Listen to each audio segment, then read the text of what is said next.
परमात्मा कहते हैं जीवित जग में जूती पड़े फिर जम तोड़े छाती। हाँ, जीवित यहाँ पर माटी वगैरह गयम के दूध गढ़ेंगे वो नारी दुख तुम्हारे ऊपर, तो इस विष ने कौन खाओगा जब ज्ञान हो जाएगा। तो ये कारण क्यों हो गया है? क्योंकि हम भगवान के विधान से अपरिचित होकर पाप कर रहे हैं। अब छोटे छोटे बच्चों को दास देखता है, बड़ी खुशी होती है। वो कहता जी मैंने ऐसे बेड़ी उठा कर दे दी गलती से, और रोता है मेरा नाम खंड हो गया। तो पुण्यात्मा ये समाज तैयार होगा क्या? ये बच्चे बुराई करेंगे आगे चल के?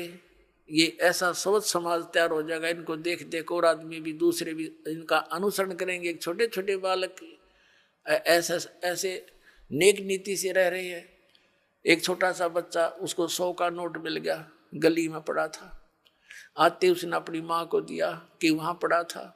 उसकी माँ ने कहा नहीं बेटा इसको हम नहीं प्रयोग करेंगे, इसको उठा के यहाँ दान पात्र में डाल दिया।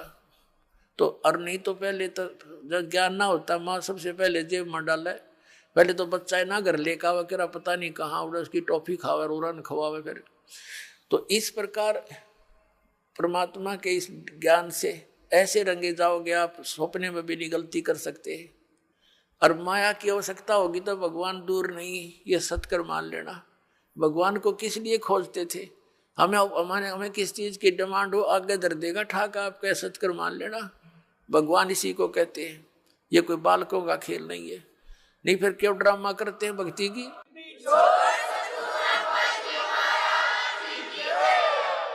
ये वो समृद्ध शक्ति है, एक वचन में सब कुछ कर सकता है आपके लिए, लेकिन उसके कराने योग्य आपने बनना पड़ेगा। कहते हैं सतगुरु के दरबार में कमी काहे की ना, और अंसा मौज नहीं पा रहा तेरी चूक चाकरी में।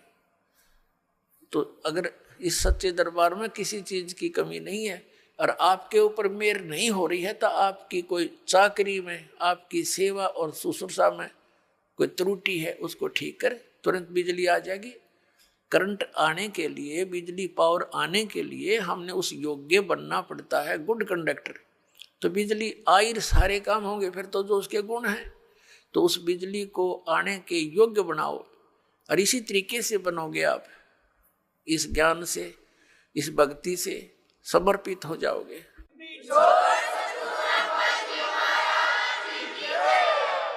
अब प्रसंग चल रहा है सतगुरु के उपदेश का, लाया एक विचार, जय सतगुरु मिलते नहीं जाते नरक द्वार।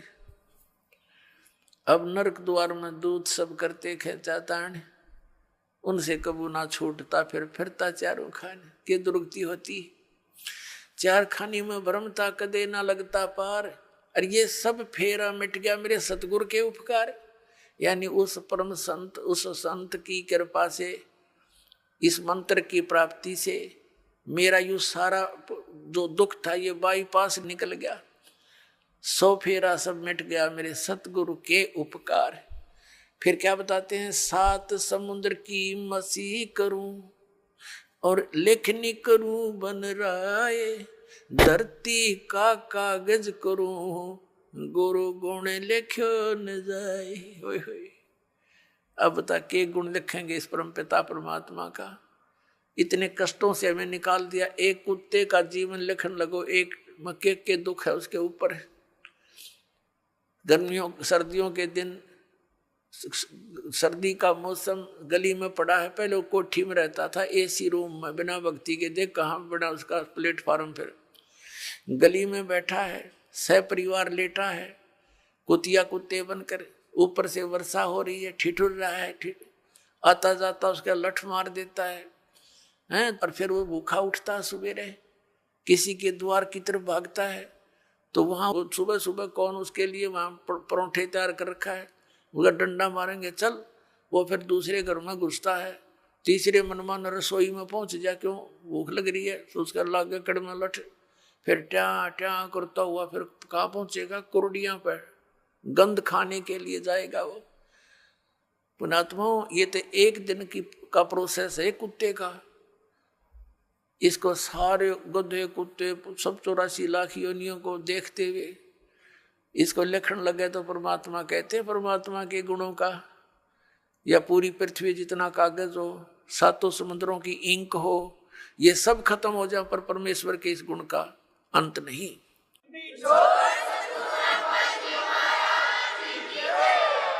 अब पुण्यात्मा परमात्मा बताते हैं, गुरु गोविंद कर जानियो, रहियो शब्द समाए, मिले जब दंडवत बंदगी, नहीं तो पल पल ध्यान लगावे।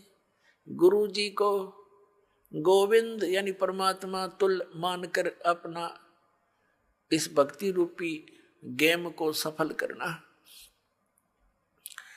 पुण्यात्मा परमात्मा जब आए थे वो स्वयं भगवान थे, और हम उनको ना पहचान कर हम एक सिंपल मैन मानते रहे। आशीर्वाद देते थे, लाभ भी होता था, लेकिन फिर वो जुलाहा दिखा करता, उन्हें भगवान दिखाई ना दिया। इस करके हम सारे रह गए यहीं पर 64 के 64 लाख। अब परमात्मा ने बताया कि गुरु को गोविंद समझकर, भगवान समझकर डील करो, ट्रीट करो उसको। जैसे ये दास तो भगवान नहीं है, लेकिन वो परमात्मा ऐसे ही दास की तरह रोल करके चले गए, वो भगवान थे और काल हमारी रोल मार गया नू। तो इसलिए परमात्मा ने कहा है कि गुरु जी को तुमने परमात्मा मानकर अपने इस भक्ति मार्ग को सफल करना होगा, ना कतई नहीं होगा ये तुम्हारा। जैसे गणित के अंदर एक ऋण का प्रश्न होता है, उसमें मूल धन ज्ञात करना होता है, उसके लिए मानना पड़ता है, मान लो मूल धन 100 रुपये। वो 100 रुपये मूल धन नहीं होता, मूल धन तो अरबों खरबों में होता है, करोड़ों में होता है। वो मूल धन अरबों करोड़ों वाला प्राप्त करने के लिए हमने 100 रुपये मूल धन मानना पड़ेगा। ये मजबूरी समझ लो, ये जरूरी समझो, इसके बिना वो मिल नहीं सकता। हमने जिस मूल धन की हम खोज कर रहे हैं और वो नहीं मिला तो हम फेल हो गए, नंबर 0 हमारे। तो गुरु जी को आप जी ने ये समझना पड़ेगा कि भगवान ही बैठे। जैसे हम परमात्मा के पास जाएंगे तो हम कैसे डील करेंगे उनको, जैसा इस दास को करोगे ये आपका स्वभाव बनेगा, यही भाव बना रहेगा। तो इस भाव और स्वभाव को हमने यही चेंज करके जाना पड़ेगा उसके दरबार में। और वहां जाकर फिर मन में 2 सटपट रहेगी तो फिर पटक देंगे उल्टे ठाके। वहां तो छालनी में छाने जाओगे पुण्यात्मा, उड़ब कोई किसी की गवाही की जरूरत को नहीं। तो इसलिए हमने परमात्मा बताते हैं, गुरु गोविंद कर जानियो, रहियो शब्द समाए, यानी जो मंत्र दे दिया उसका जाप करते रहना। और मिले गुरु जी जब दंडवत बंदगी प्रणाम करे, और बाद में नहीं तो पल पल ध्यान लगावे, यानी उनकी याद रखे इन गुणों को। हे भगवान, जब आपको पुण्यात्मा अमिताभ बालक हो, छोटे से बच्चे को 2 साल का, कोई 3 वर्ष का, यानी जिस दिन नाम मिला उसी दिन से आपकी ये भक्ति मार्ग में आयु काउंट होती है। कोई 4 वर्ष का, कोई 5 वर्ष का, कोई 10 वर्ष का, ये बच्चे ही गिने जाते हैं। जब आप थोड़े से मैच्योर हो जाओगे तो फिर देखना आपकी स्थिति थी, आप रोया करोगे बैठ कर, भगवान जुल्म हो गया था, मनुष्य जीवन इतना अनमोल था, कौड़ी बदले जा था। और फिर इस दास की आपको उपयोगिता का पता चलेगा, फिर उसकी भूल पड़ ही नहीं सकती। इतना उपयोगी वस्तु एक पल भी नहीं हम दूर हो सकते जिसमें इतना लगाव बन जाएगा, ऐसा खिंचाव बनेगा। और ये लगाव, ये खिंचाव ही आपको सतलोक लेके जाएगा। जैसे हम इस काल भगवान के ऊपर आसक्त हुए, और इतने आसक्त हो गए कि डटे नहीं डटे, वहां पर इतना सुख छोड़कर हम इस गंध में आ गए, केवल इसकी चाह, इसके ऊपर आसक्त हो गए। अब इसके असलियत का पता आपको लग जाएगा। तो 1 नंबर का विलियन है, सब धोखा करके काम करावे, बला तुम्हारे से सारा काम करवा रहा है और आप खा रहा हमारे को, तो फिर आपका इससे दिल लटेगा। और परमात्मा की तरफ जाने के लिए आपको इस दास के अतिरिक्त पृथ्वी पर कुछ दिखाई नहीं देगा। अतः फिर अपने आप आपकी आशा, आपकी हर तरह से हट करके व्यक्ति इस दास पर जो है ना इकट्ठी हो जाएगी, एकत्रित हो जाएगी, और इतनी कसक हो जाएगी कि आप डटे नहीं डट सकते। और यह भक्ति की शक्ति जो दास ने बताया, कमाई तुम्हारे साथ होगी। तो इस प्रकार फिर हम सतलोक जा सकेंगे, नहीं तो यह बात बनेगी नहीं जल्दी से। अब फिर क्या बताया है कि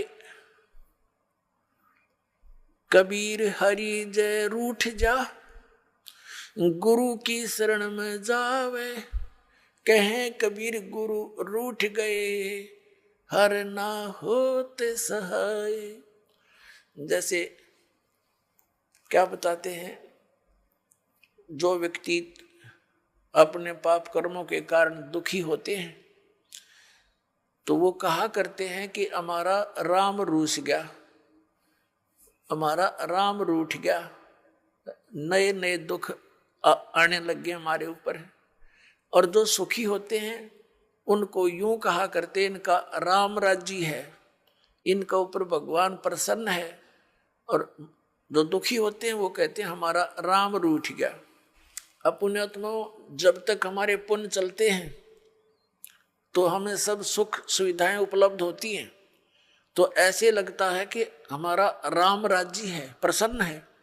और जिनके पुण्य खत्म हो गए, उनके पाप शुरू हो गए, तो उनका राम रूठ गया। अब जैसे गुरु गोविंद दोनों खड़े, किसके लागू पाए, बलिहारी गुरु अपना, जिन गोविंद दियो मिलाए। अब क्या बताते हैं, परमात्मा ने कितना एग्जाम्पल दिया हमारे को समझाने के लिए।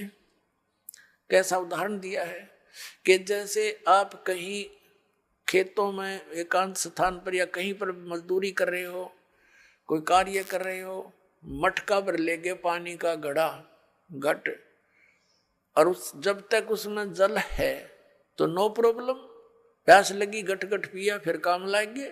और जब वो घट यानी घड़े में पानी खत्म हो गया, जल खत्म हो गया, तो समस्या उत्पन्न हुई। तो फिर वो राम रूठ गया। जब तक उसमें जल था तो राम राज्य था, सुविधा सारी थी, प्रॉब्लम थी नहीं। अब वो जल खत्म हुआ तो राम रूठ गया। अब वो राम मिला कहाँ? हैंडपंप में।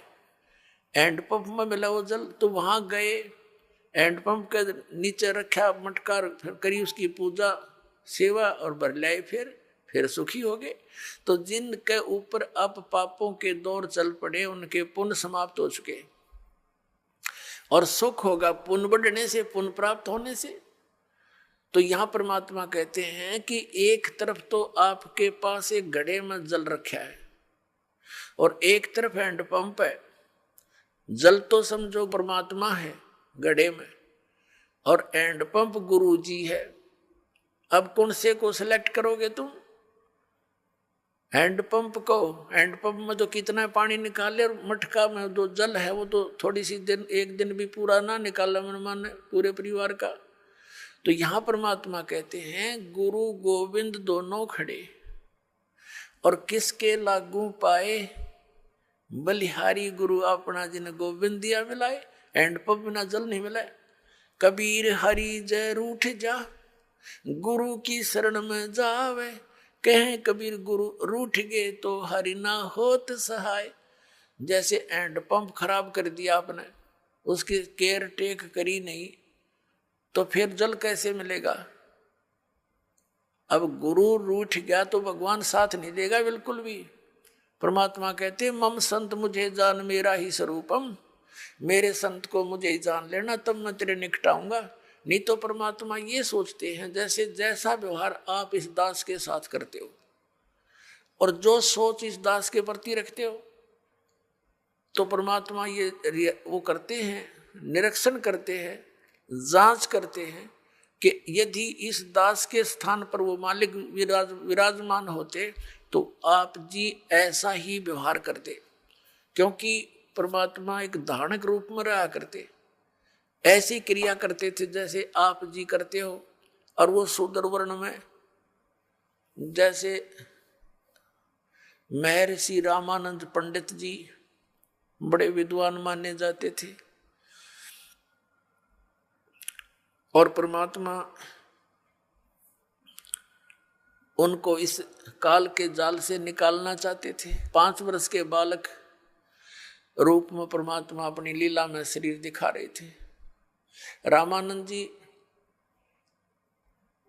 का एक शिष्य था, उस शिष्य को परमात्मा ने एक प्रश्न किया था कि तुम विष्णु जी को सर्वेश्वर बताते हो, इनका तो जन्म मृत्यु होता है, पुराणों में ऐसा लिखा है। जिस बात से क्षुब्ध होकर के उस रामानंद जी के शिष्य ने परमेश्वर कबीर जी से कहा था, क्या तूने दीक्षा ले रखी है, तूने पुराणों का ज्ञान कहाँ से हुआ? परमात्मा ने कहा कबीर जी ने कि मैंने दीक्षा ले रखी है, गुरु बना रखा है, जो तेरा गुरु जी है वही मेरा गुरु जी है। उस समय केवल ब्राह्मणों को दीक्षा देते थे, उन्हीं को भक्ति का अधिकारी मानते थे, अन्य को तो टोटके टाटके बता कर उन महाराज जी रखा करते थे और कथा सुना सुना कर उनसे चंदा अपना वो लेते थे दान। इस बात से अक्षुब्ध होकर के तूने एक शूद्र होकर मेरे गुरु जी की बेइज्जती कर दी है, एक पंडित को अपना गुरु बताया है। रामानंद जी से कंप्लेंट की गई, कबीर परमात्मा को वहां बुला लिया गया। बहुत से श्रोता वहां विराजमान थे। रामानंद जी ने पहले तो प्रश्न उत्तर किए, तू कौन है, तेरा क्या नाम है? परमात्मा ने कहा था, सुन रामानंद, राम मैं, हम बावन नरसिंह। और फिर कहा था, ए स्वामी सृष्टा में सृष्टि हमारे तीर, दास गरीब अदर बसु मेरा मैं अवगत सत कबीर। रामानंद जी से कहा था कि ए रामानंद जी, मैं सारी सृष्टि का रचनहार हूँ और ऊपर सतलोक में रहता हूँ, मैं पूर्ण परमात्मा हूँ। इस बात से दुख मान गया रामानंद जी, बहुत सी गाली गलौज किया परमात्मा के प्रति कि तू नीच जात का है, छोटी जाति, ऊंचा मुंह बातें करता है, तो कुजात है, तेरे माँ का पता ना पिता का पता नहीं कहाँ मिला था। इस तरह की ऊंची मंदी बातें कही और परमात्मा खुश होकर खड़े रहे, जैसे एक सुयोग्य शिष्य ने अपने गुरु जी के सामने, चाहे वो कुछ भी बोले, वो कोई ऑब्जेक्शन, कोई दोष मन में नहीं आना चाहिए, ये रिहर्सल हमें बता कर गए थे परमात्मा। रामानंद जी गाली दे रहे और परमात्मा खुश होकर खड़े कि आप जो कहो सिर उधारिए, लेकिन मैं हूँ वही जो आपको दास ने बताया, वह परमात्मा हूँ। रामानंद जी का नहीं यकीन हुआ, वो बीच में पूजा करने लग गया कि रुक जा थोड़ी देर, बीच में पर्दा लगा दिया कि मैं शूद्रों के दर्शन भी नहीं करता, ये दिखाने के लिए। और झोपड़ी के अंदर बैठकर एक पूजा करने लगा, जैसे भगवान विष्णु की काल्पनिक मूर्ति बनाई। ये शालिग्राम की पूजा ऐसे करते थे जैसे विष्णु जी की मूर्ति को, श्री कृष्ण की मूर्ति को नवाते गंगा जल से, फिर उनको साफ कपड़े पहनाते, छोटे छोटे कपड़े बनवा रखे होते। तो ऐसे वो कल्पना से कर रहा था, कोई ओरिजिनल वस्तु नहीं थी अंदर। और वो क्या करते हैं कि सब कपड़ों को उतार कर भगवान के सब नवा धवा के फिर धोती बांध देते हैं, कुर्ता बना देते हैं, तिलक लगा देते हैं, मुकुट रखते हैं और साथ में कंठी की माला भी, एक कंठी भी डालते हैं, जो वैष्णो साधुओं की पहचान होती है। तुलसी के एक मनिये की एक ही मन का होता डोरी में। अब मुकुट रख दिया, उस दिन माला डालनी भूल गए रामानंद जी। अब रामानंद जी ने सोची आज तो बात बिगड़ गई भाई, माला डालनी भूल गए, लेकिन उस दिन जो कर्म कांड के अंदर मुकुट रख दिया तो मुकुट उतारा नहीं जा सकता, पूजा खंडित मानी जाती है उस कर्म कांड के अंदर। और यदि पूरा श्रृंगार नहीं हुआ, कंठी नहीं डली, तो भी पूजा खंडित, इनकम्प्लीट रह गई। तो रामानंद जी ने सोचा इस मुकुट के ऊपर से डाल देता हूं। वो मुकुट में फंस गई, अंदर नहीं जा रही है। बड़ा चिंतित हुआ। पुण्यात्मा भगत ही होते हैं, ठीक है, बस डले ढोरे हैं, लेकिन भक्ति के लक्षण उनमें विद्यमान रहते हैं। बहुत दुखी हो गया रामानंद, हे भगवान आज मेरे से की गलती बन गई, इतने जीवन में 104 वर्ष का हो गया, 16 वर्ष की आयु में लगा था आपके चरणों में, आज तक ऐसी भूल नहीं बनी थी। हे परमात्मा कोई गलती हो तो माफ करना। बाहर खड़े भगवान कबीर साहब बोलते हैं कि स्वामी जी इस माला की गांठ खोल लो या गुंडी खोल के और फिर गले में डाल दो, मुकुट उतारना नहीं पड़ेगा आपको। अपना आत्माओं, एक छोटा सा बालक और शूद्र वर्ण में जुलाहे जाति में, और जिन जुलाहों को शूद्रों को वो ब्राह्मण लोग छूने भी नहीं देते थे, अपने शरीर से दूर 10 कदम दूर रखते थे। अब इसको ब्राह्मण कहते हैं। ब्राह्मण सो जो ब्रह्म पहचान है, जो भगवान को पहचान ले वो ब्राह्मण है, ना तो सूखे डले डोहे प्राणी। अब जब रामानंद ब्राह्मण ने देखा कि ये कबीर, ये तो परमात्मा खड़े हैं जिसने मेरे मन की बात बता दी, मैं तो कोई कल्पना कर रहा था, मन में सोच ही रहा था, मेरे मन की बात बता दी। अब वो पर्दा दिया फेंक, और सामने हजारों की संख्या में ब्राह्मण दर्शक बैठे कि आज कबीर की पिटाई होगी और रामानंद जी कहेगा कि मैंने इसको दीक्षा नहीं दी, ये झूठ बोलता है। रामानंद जी ने देखा बाहर के पूरा ब्राह्मण वर्ग समाज खड़ा है और उधर एक भगवान खड़ा है शूद्र रूप में। तो कहते परमात्मा कहते हैं वक्त पड़े सौदा करे और बाढ़ में जाओ, युग थोथा ज्ञान। उसी समय उस बालक की को ऐसे अपने सीने से लगा दिया परमात्मा को रामानंद जी ने। बोलो सतगुरुदेव की।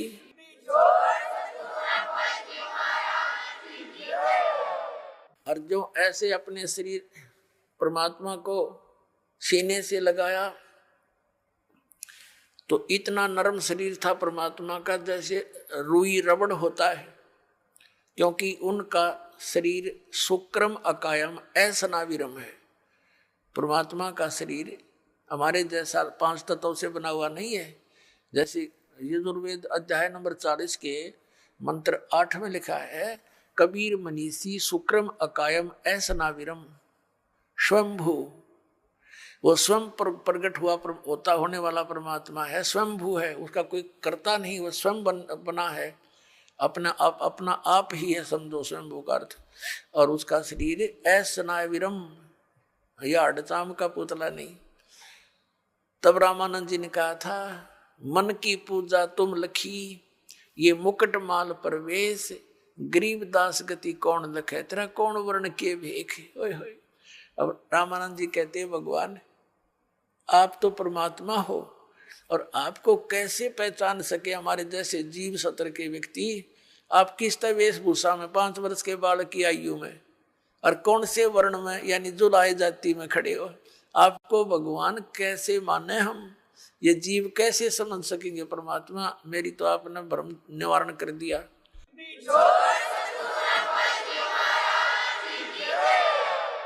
मन की पूजा तुम लखी और मुकुट माल प्रवेश।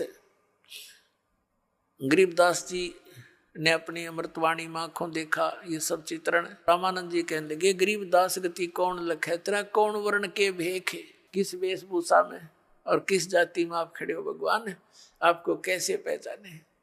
फिर परमात्मा ने कहा, स्वामी जी भक्ति करो, आप जो साधना कर रहे हो ये मोक्ष मार्ग नहीं है, इससे जन्म मरण का रोग नहीं कटेगा। प्रसंग चला था, जा सतगुरु की मैं बलिहारी, जो जामन मरण मिटाई। जा सतगुरु की मैं बलिहारी, जो जामन मरण मिटावे, जन्म मरण मिटा दे। तो रामानंद जी ने कहा, बच्चा मैंने तो आज तक जिससे भी ज्ञान सुना है, स्वर्ग से ऊपर कोई भगवान कोई स्थान नहीं, और श्री कृष्ण और विष्णु से ऊपर भगवान और शंकर से ऊपर मैंने भगवान नहीं सुना। अब इनकी पूजा छोड़कर मैं और की पूजा कैसे करूं, कैसे विश्वास करूं। बालक तेरे पे मैंने 104 वर्ष का वर्द हो गया। अब आप जो बताने जा रहे हो कि परमात्मा और है, क्योंकि परमेश्वर कबीर जी ने सारा कुछ बताया, आपकी गीता जी में लिखा है 18वें अध्याय के 62वें श्लोक में, 18वें अध्याय के 66वें श्लोक में आपका गीता ज्ञानदाता कहता है कि तू सर्वधर्मान परित्यज माम एकम शरणम व्रज, तो सर्व भाव से उस परमेश्वर की शरण में जा, उसी की कृपा से तू परम शांति को प्राप्त हो। अब उनको कंठस्थ याद थे, ब्राह्मण थे, वो तो सारी याद थी, पूरी गीता कंठस्थ याद थी, सब श्लोक याद थे। तो रामानंद जी ने कहा कि भगवान हम तो इसका व्रज का अर्थ उल्टा ही लगाए बैठे थे। तो परमात्मा ने कहा, अब उल्टा कर लो, क्योंकि गाड़ी को उल्टा डाल ले तो चले नहीं, गाड़ी को सीधा ही खड़ा करना पड़ेगा। परमात्मा ने कहा कि उसकी शरण में जाने के लिए जो साधना है वो 17वें अध्याय के 23वें श्लोक में लिखा। ये तत् और सत मेरे पास है, ये मंत्र कबीर साहब ने कहा था रामानंद जी को। ओम तो सार्वजनिक है ही। तब रामानंद जी ने कहा कि देख बच्चा,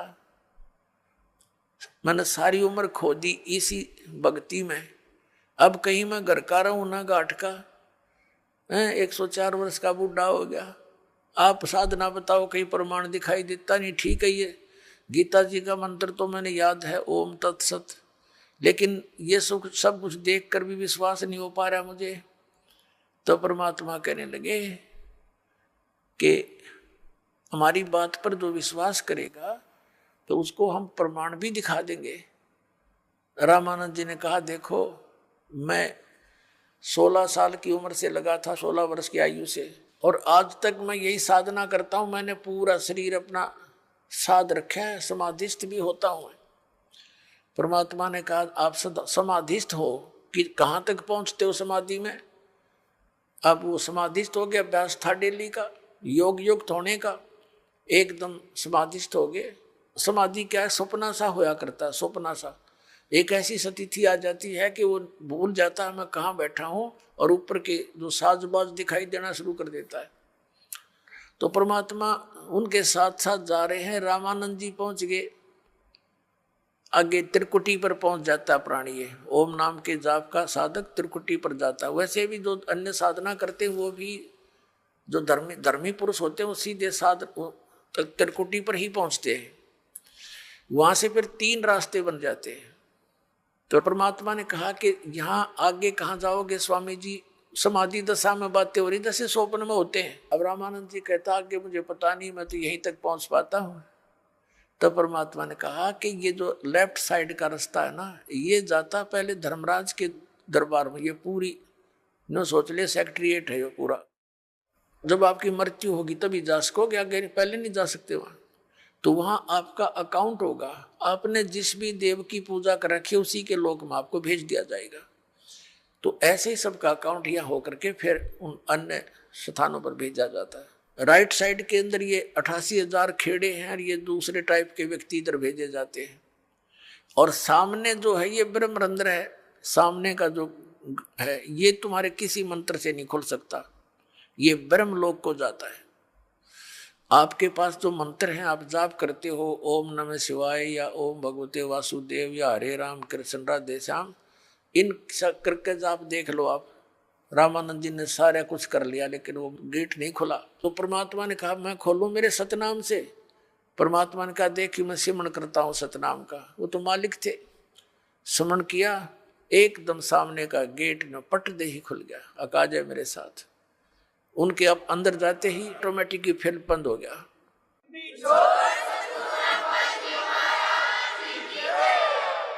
ऊपर ले गए ब्रह्मलोक में, ब्रह्म दिखाया। ये अपने पुत्र का रूप धारण करके किसी कभी ब्रह्मा रूप धारण कर लेता है, कभी विष्णु कभी शिव जी। इससे आगे फिर ले गया इसके 21वें ब्रह्मांड में तपस्या दिखाई, जहां ये भून कर 1 लाख प्राणियों को खाता है। फिर परमात्मा परब्रह्म के लोक में यानी 11वें द्वार से पार करके परब्रह्म के लोक में प्रवेश किया। परब्रह्म से आगे फिर अपने लोक में सतलोक में परम अक्षर ब्रह्म के लोक में सतलोक में ले गए, बौर गुफा को पार करके 12वां द्वार पार करके। तो वहां क्या देखा? वहां की जो स्थिति, जो भगवान वहां रहते हैं, वहां तेजो में शरीर है परमात्मा का, उसको सतपुरुष कहो, परम अक्षर पुरुष कहो, उसको कबीर भगवान कहो। तो सतपुरुष के एक रोमकूप में करोड़ सूर्य मिला दे, करोड़ चंद्रमा, ऐसी रोशनी है उस परमात्मा की, उससे भी तेज है। और नीचे से जो कबीर साहब गए थे 5 वर्ष के बालक की आयु में, वहां चवर उठा के अपने दूसरे रूप पर चवर करने लगे।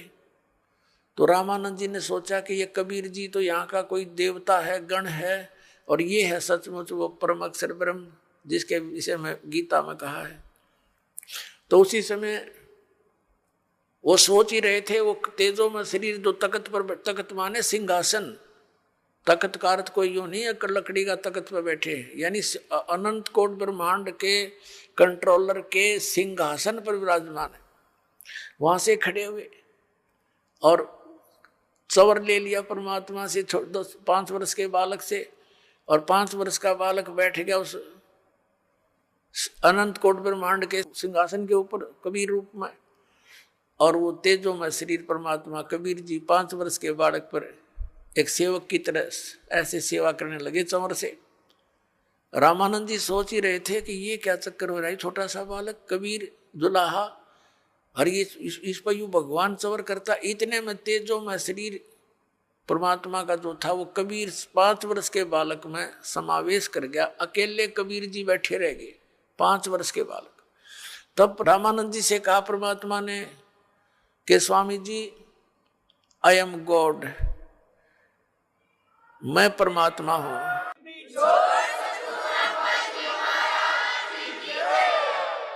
और तुम मेरे बच्चे हो, वहां काल के जाल में हो, देख झांक कर उस नरक में जहां तुम रह रहे हो। रामानंद जी ने नीचे देखा तो तेरे की यहाँ तो ऐसे दिखे जैसे कीड़े मकोड़े चल रहे होते इस नरक में।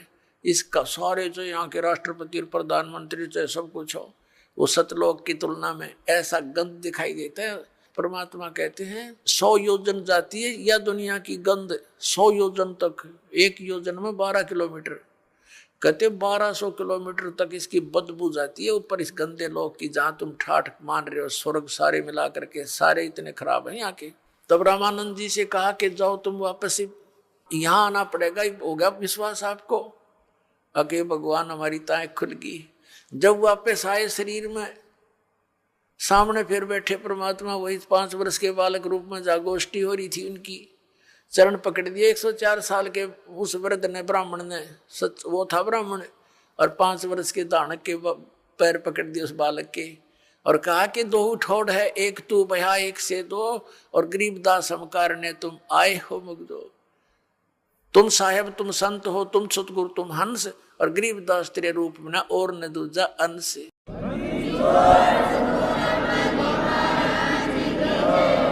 सत्संग के अंदर ज्ञान कराया जाता है कि मनुष्य जीवन किस लिए प्राप्त हुआ, मानव जीवन का मूल उद्देश्य क्या है। तो उसमें याद दिलाया जाता है कि महापुरुषों की वाणी प्रमाण के अंदर ली जाती है, और वो अमर वाणी जो परमात्मा स्वयं आकर के यथार्थ ज्ञान हमें सुनाते हैं, जिसको गीता जी अध्याय नंबर 4 के श्लोक 32 में सच्चिदानंद घन ब्रह्म की वाणी कहा है, कबीर वाणी कहा है।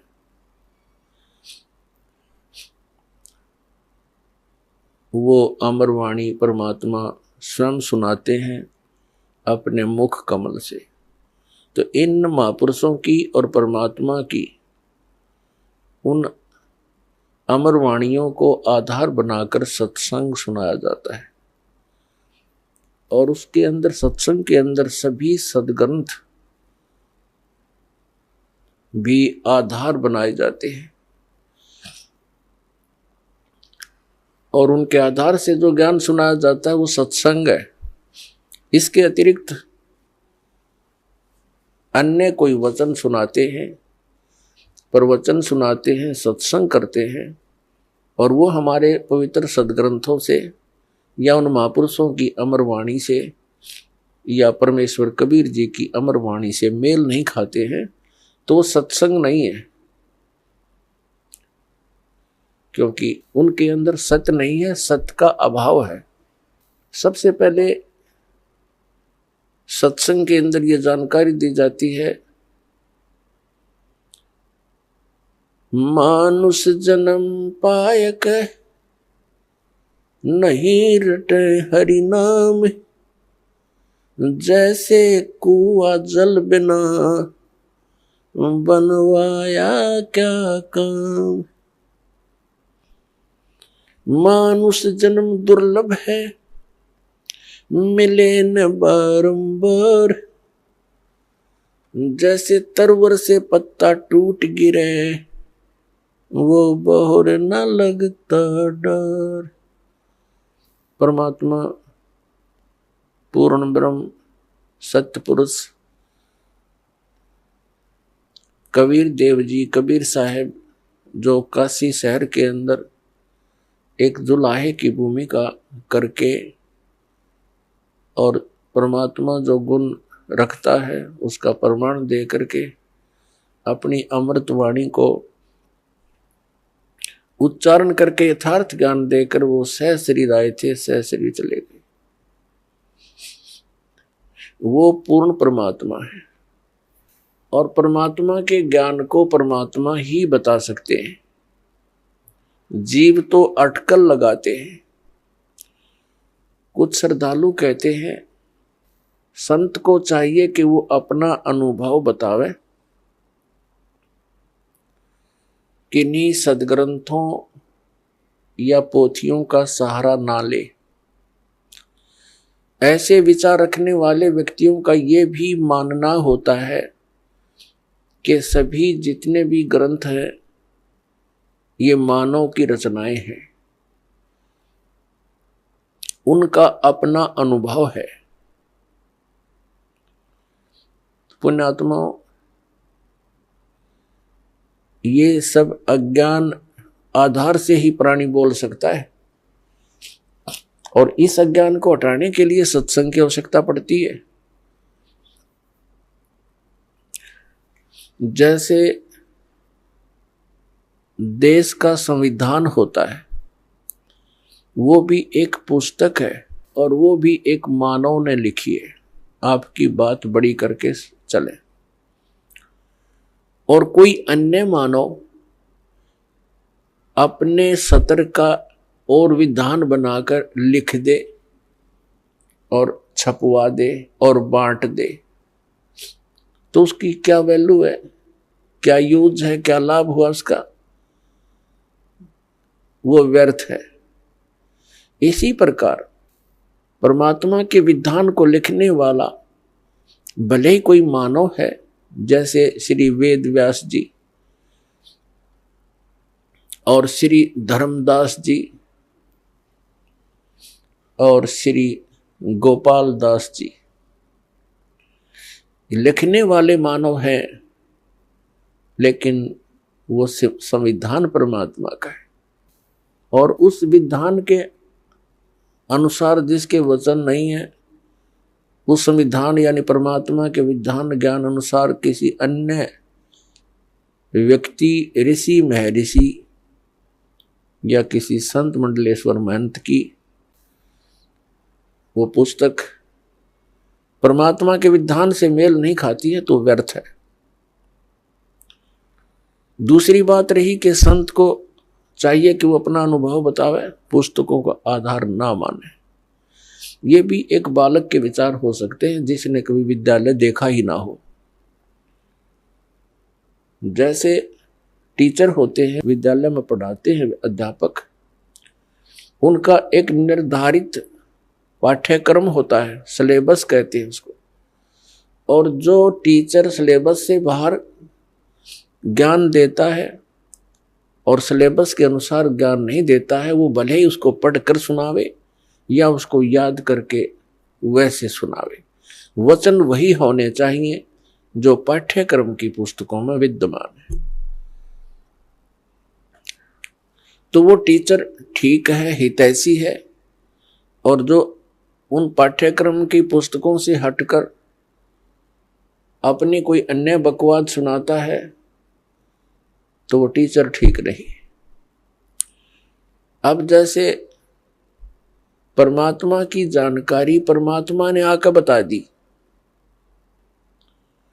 और उन्होंने ये भी ज्ञान दे दिया कि तुम ऐसे ऐसे करो जिस कारण से तुम वहां उस स्थान को प्राप्त कर लोगे जहां जाने के बाद फिर लौटकर संसार में कभी नहीं आना पड़ता। उसको पूर्ण मोक्ष कहते हैं।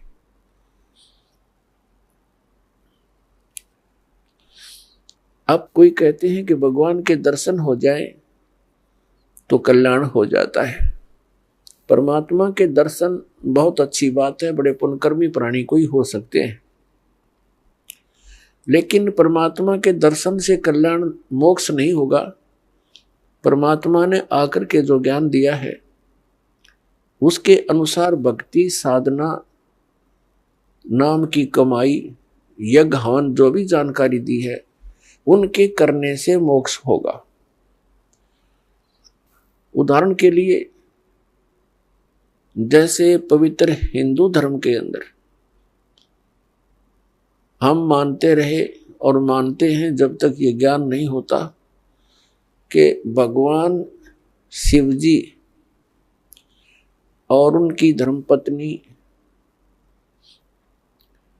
पार्वती जी इकट्ठे ही रहते थे, एक ही परिवार में, और सबसे ज्यादा दर्शन पार्वती ही किया करती थी, लेकिन कल्याण नहीं हुआ।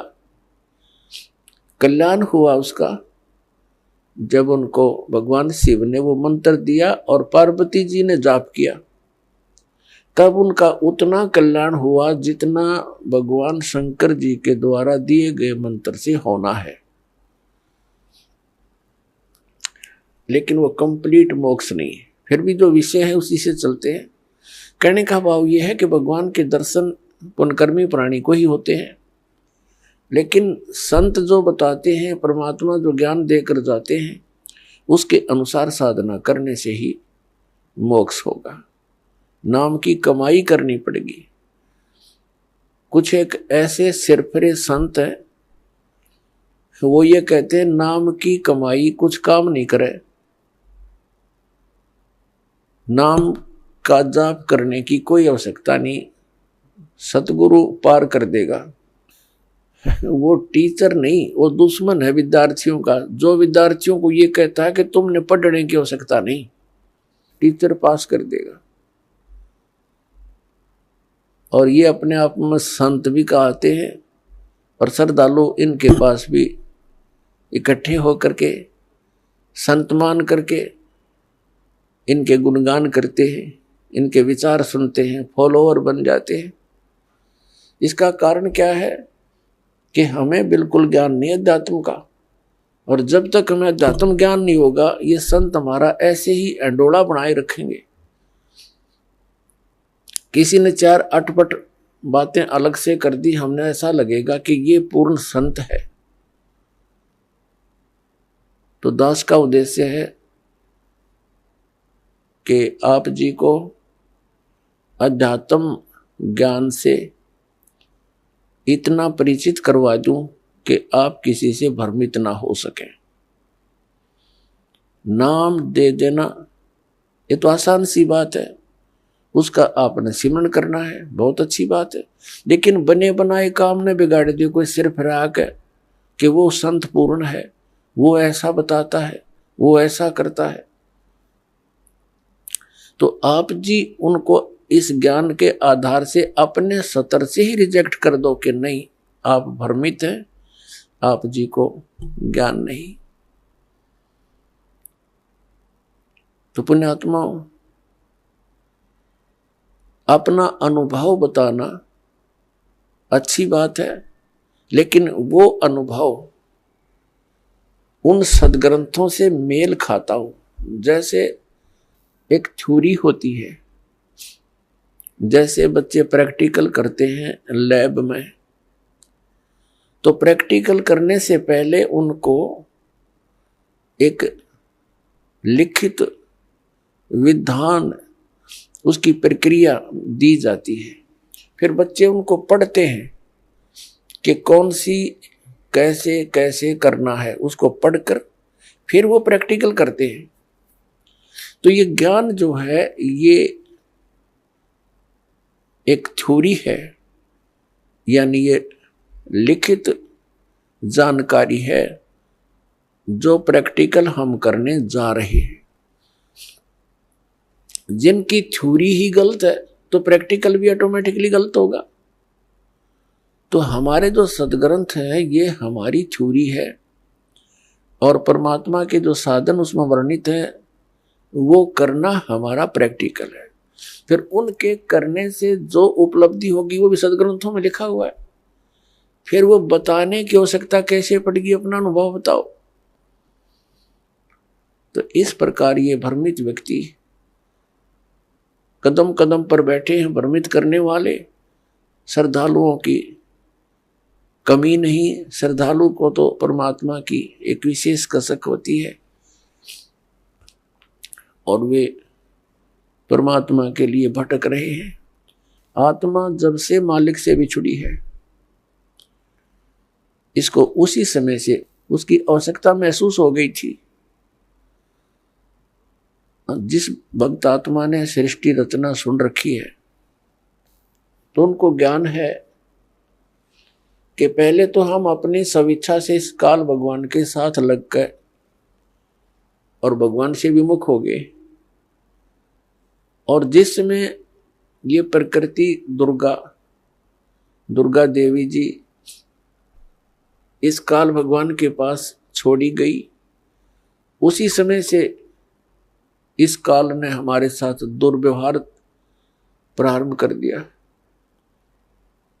और उसी दिन से और आज तक हमें सिवाय परेशानी के कुछ नहीं मिला।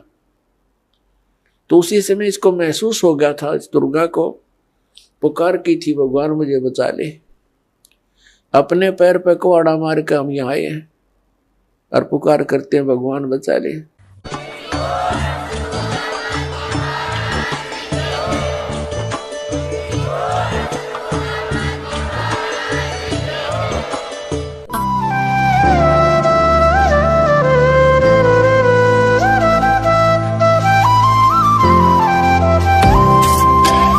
सत सोही।